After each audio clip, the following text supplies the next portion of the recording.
Deductive arguments are intended to be proven. They usually have absolutes. They're talked about as being valid, invalid, sound, and unsound.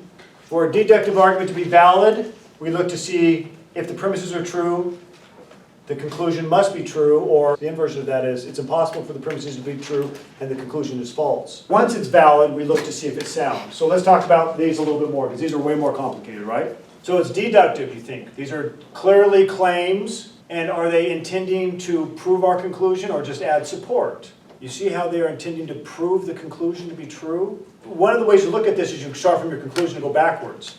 All dogs eat bananas. Well, why would you say that? Well, all blue things eat bananas. What? So what? Well, all dogs are blue things. Oh, okay. Well, now, do you see how all of a sudden it crosses a threshold? Well, if all dogs are blue things, and if all blue things eat bananas, then must it follow that all dogs eat bananas? So the premises are trying to prove our conclusion to be true. They're not adding support for it. It's not more likely, given this.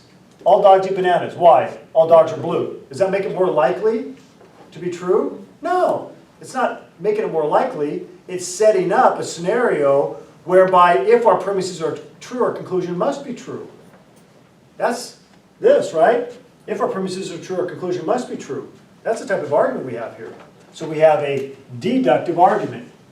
So once we conclude it's deductive, then we say, is it valid? Well, valid arguments are the type of arguments that if our premises are true, our conclusion must be true.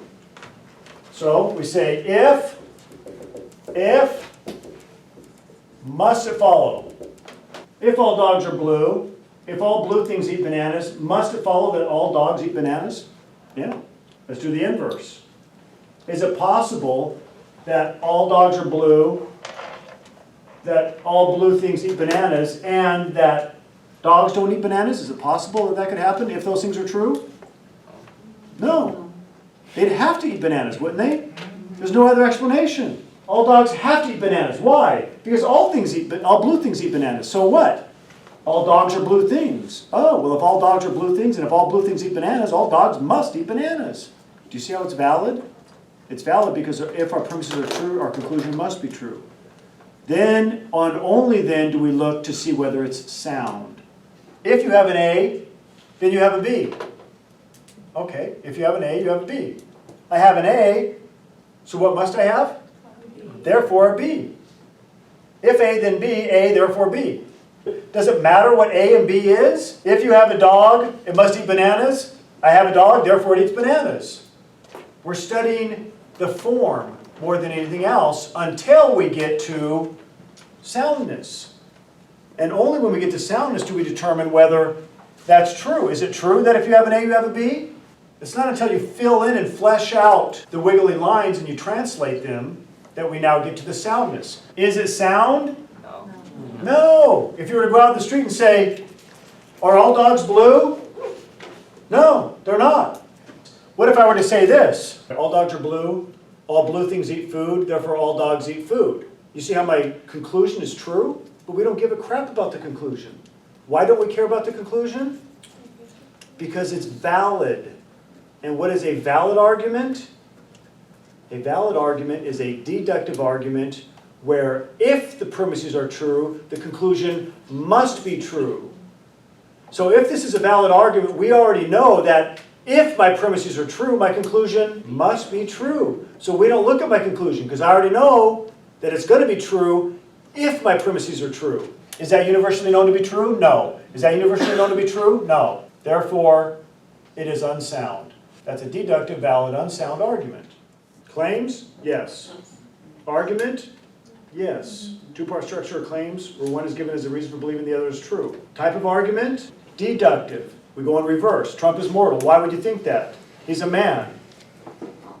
What? Okay, so what? Well, all men are mortal. Oh, well, if all men are mortal and if he's a man, you see how it's set up in a way that the premises are intending to prove our conclusion and not adding support for the conclusion only? This is a deductive argument. Is it valid? Well, if, must it follow? That's what we do to find out validity. Is it valid? Well, if it's true that all men are mortal, and if it's true that Trump is a man, Must it follow that Trump is mortal? It must. There's no other explanation. So we have a valid, deductive, valid argument. Now they're not wiggly lines. Now we look at the truth value. We go on the street. Are all men mortal? All men are mortal is a phrase that is used for all human beings. What does mortal mean? They die. All human beings die. Trump is a human being, therefore Trump eventually will die. Are all human beings subject to death? What would people say? Yeah. Is Trump a man or is Trump a human being? Some people might go, no, he's a... But the reality, if they're being honest, they would say, yeah, he's a human being, right? So once we look at our two premises, and we know that those are true, do we look at our conclusion? We don't need to, because we already know that our conclusion must be true if our premises are true. So we just look at our premises. If they're true, they are universally known to be true, then we say it is a sound, deductive, valid sound argument. If Obama had a son, he would be called Barack Jr. Obama has 2 daughters. Therefore, Obama does not have a child named Barack Jr. Does he intend to add support only or to prove it to be true?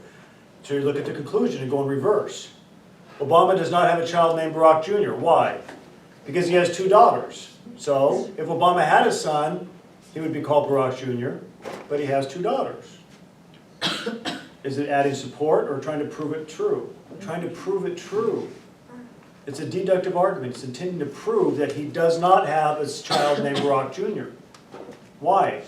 The intent here is if he did have a son, he would name him Barack Jr., but he doesn't have somebody named Barack Jr. because he has daughters. That's the intent, right? The idea is if these things are true, this must be true. That's the intent. It's a deductive argument. Is it valid? If it's true that if he had a son, he would be named Barack Jr., and if it's true that Barack Obama has 2 daughters, must it follow he does not have a child named Barack Jr.?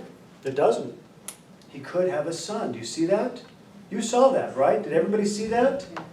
What's the problem is what? We know he doesn't have a son in real life, right? So it's hard for us to get over the fact that we know he has 2 daughters only. But that's not what this says here. It leaves open the possibility that